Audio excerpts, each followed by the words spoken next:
नमस्कार मैत्रिणींनो, स्वागत आहे आपलं सीताच्या स्वयंपाकमध्ये. जर तुमच्याकडे 1 वाटी बेसन पीठ असते तर हा पदार्थ नक्कीच करून पहा. खूप सोपा आणि साधा आहे. नक्कीच पहा पुढे काय बनवते त्या 1 वाटी बेसनमधून. तर इथे घेतलेल्या आहेत मिरच्या आणि इथं 4-5 मिरच्या घेतलेल्या आहेत मी पहा. लसणाचे कांदा घेतलेला आहे आणि ह्या मी टेचून घेणार आहे मस्त असं. त्याला छान असं टेचून घ्यायचं, जास्त बारीक पण नाही करायचं, मोठं पण नाही. मस्त टेचून घ्यायचं त्याला मात्र. हे पहा घेतलेलं आहे. आता टेचून मी व्यवस्थितशीर त्याला म्हणजे मोठं मुळच ठेवायचं, बारीक नाही करायचं, एकदम ना असा ठेचा करतो तसं नाही करायचं.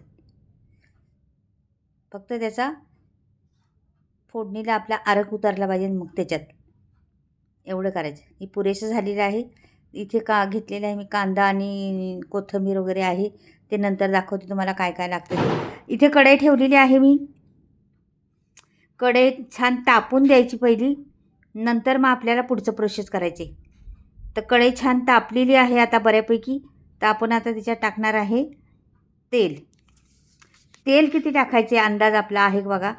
मी आता हे तेल टाकलेलं आहे 2 पळ्या, म्हणजे 1.5 पळी टाकलेली आहे. छोटी पळी आहे, 1.5 पळी तेल टाकलेलं आहे. छान तेल कढई तापलेली आहे आता. आता टाकायची आपल्याला मोहरी. मोहरी 1 चमचे टाकली. ते तडतडली का जिरं लगेच टाकून द्यायचं. जिरं टाकलं का तुमच्याकडे हिंग असलं तर हिंग टाका आणि कांदा टाकून द्या. कांदा टाकून दिला. एक कांदा मी चिरलेला आहे मीडियम साईजचा, तो टाकलेला आहे हे बघा. आणि कोथिंबीर होती ती टाकलेली आहे. छान परतून घ्यायची. याला चांगलं ट्रान्सफर होतपर्यंत कांदा परतायचा. मिनिटभर परतून घ्यायचा छान कांदा पहिला, नंतर पुढची प्रोसेस करायची आपल्याला. तर पहा आता हा ठेचा आहे ना तो आपण केलेला जाडसर आपला, तो टाकला त्याच्यामध्ये. 2-4 मिरच्या आणि 4-5 लसणाच्या पाकळ्या हे टाकले. जिरं पण टाकले, हिंग टाकलं आहे. आता टाकायची आपल्याला हळद. तर हळद दिली टाकून, थोडीशी टाकलेली आहे. बघू आता किती रंग आला, नाही तर परत टाकायला लागेल आपल्याला. रंगावर आहे ते. तर छान हळद पण टाकलेली आहे. आता ह्याला मग मस्त मिक्स करून घेणार आहे मी. हळद झाल्यानंतर पहा असं छान मिक्स करून घ्यायचं. ती हळद पिळं सगळे त्याच्यात झाली पाहिजे. अगदी साध्या सोप्या पद्धतीत ही रेसिपी आहे, पण फार अप्रतिम आहे. आणि आपल्याजवळ काहीच नाही चला भाजीला, तर हा पर्याय छान आहे. हा 1 वाटी मी बेसन पीठ होतं ना ते टाकलेलं आहे याच्यात.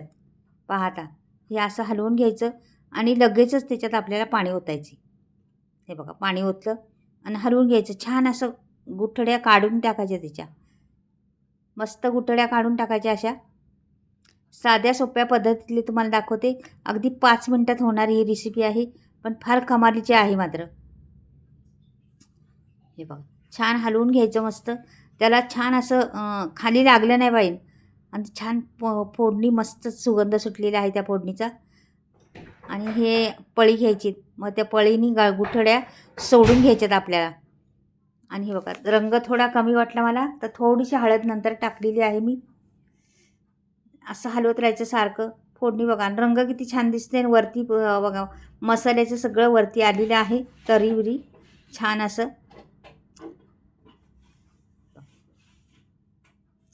अगदी सोप्या पद्धतीतलं तुम्हाला कळलंच असं ना आता काय आहे ते. तर हे आहे आपलं बेसन. तर हे बेसन झटपट होणारं, तुम्ही भातावर, भाकरीबरोबर, चपातीबरोबर कशावर खाऊ शकता. अगदी झुणका म्हणतात ना, तो झुणका आहे. खूप जबरदस्त, खूप टेस्टी लागतो, खूप छान लागतो. गरमागरम वाफळलेला भात आणि बाजूला झुणका घेतला हा ना, तर काय मज्जाच येते खायला. तर मस्तच वाटतं एकदम खायला. तर झटपट होणारे, आपल्याकडे काहीच भाजीला नाही, तर पटकनी हा पर्याय खूप छान आहे. तुम्ही नक्कीच करू शकता. अगदी 5 मिनिटाची रेसिपी आहे, जास्त वेळ खात नाही. आता शिजलं का पाहायचं, कसं पाहायचं शिजलं. रट होणार ते, एकदम रट आवाज येणार त्याचा आणि त्याच्यावरून असे उडणार शिंतोडेवरती. तर मग म्हणायचं शिजले आपलं. हे बघा आता रट व्हायला लागलेलं आहे ना, हे पहा. मग ते असे वरती उडत राहणार. मग ते म्हणायचं शिजलं. आणि त्याला शाईन येते जराशी, पिठल्याला त्या शाईन येणार.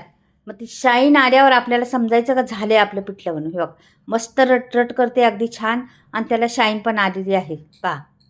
जरासं होऊन देते अजून थोडंसं का झालं. गरमागरम भात घ्यायचा, आणि त्याच्या बाजूला पिठलं घ्यायचे. हे मस्त ताव मारायचा, खूप छान लागतं, खूप टेस्टी.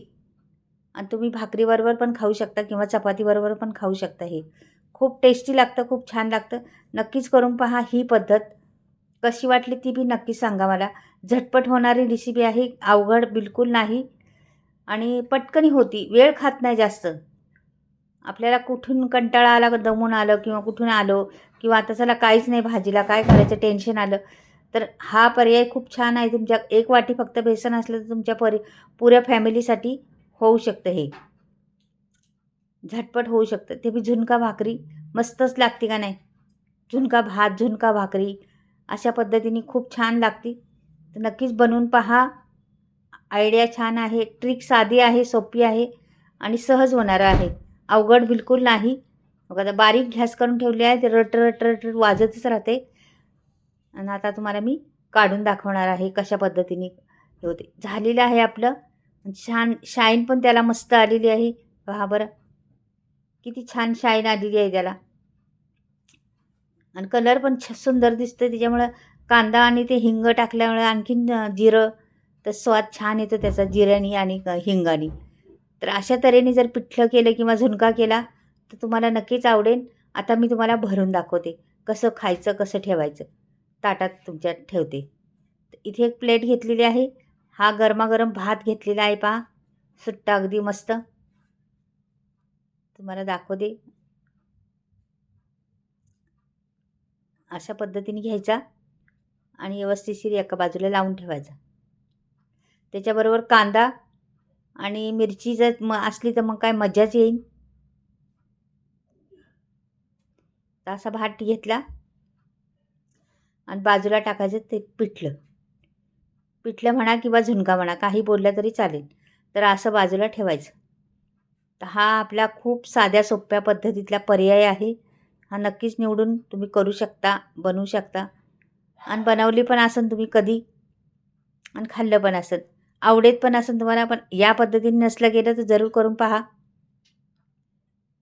पिठलं हे सर्वांनाच येतं, बऱ्याच लोकांना येत नाही असं नाही, सर्वांनाच पिठलं येतं. का की साधी रेसिपी आहे पण खूप झणझणीत मस्त चमचमीत आहे, छान आहे. हे बघा आता झालेलं आहे. आपल्याला वरून मी कांदा ठेवते आणि मिरच्या 2 ठेवते. का आपलं मस्त हे झुणका भात खायला खूप छान लागतं. अगदी तोंडाला पाणी सुटन असं लागते मस्त. गरमागरम ताव मारा मस्तपैकी. हे बघा कांदा ठेवले आहे, मिरच्या ठेवल्या आणि मध्ये मस्त मस्त ताव मारून घ्यायचा. अगदी रंगही सुंदर आलेला आहे त्याचा आणि छान दिसतंय पण. तर नक्कीच तुम्हाला आवडलं तर लाईक करा, सबस्क्राईब करा आणि कमेंटमध्ये लिहून पाठवा मैत्रिणींनी कशी वाटली ही रेसिपी. आवडली का तुम्हाला, तुम्ही करता का कधी. तर चला बाय, परत भेटूया.